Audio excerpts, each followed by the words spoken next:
আজকে আমি তোমাদেরকে আমাদের গ্রামের বাড়ির কিছু দৃশ্য দেখাবো। তো হ্যালো এভরিওয়ান, আসসালামু আলাইকুম। সবাই কেমন আছো? আশা করি অনেক ভালো আছো। আমি অনেক ভালো আছি। আমি খুব একটা ভালো নাই, এমনি বললাম। আমার খুব ঠান্ডা লাগছে, আমি ভয়েস দেখেই বুঝতে পারতেছো তোমরা।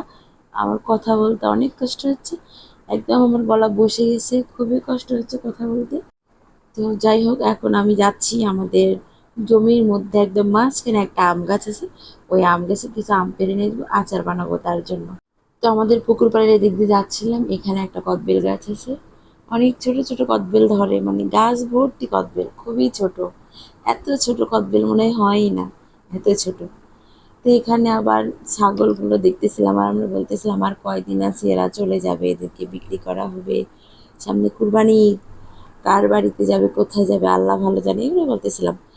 তো এখন এই যে আমাদের রাস্তা দিয়ে আমরা এখন যাচ্ছি ওই আম গাছের দিকে।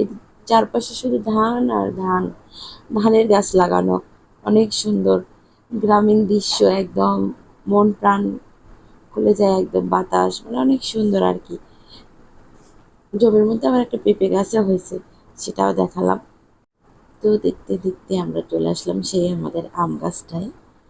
অনেক আম ধরছিল, এখনো কিন্তু মাসাল্লাহ অনেক আছে, কিন্তু জমির ভিতর তো অনেকে পেরে ফেলে নিয়ে যায়, এখানে তো কেউ থাকি না তার জন্য। এখান থেকে আমার একটা ভাই হয় সম্পর্কে, ওকে গাছে উঠাই দিয়েছি।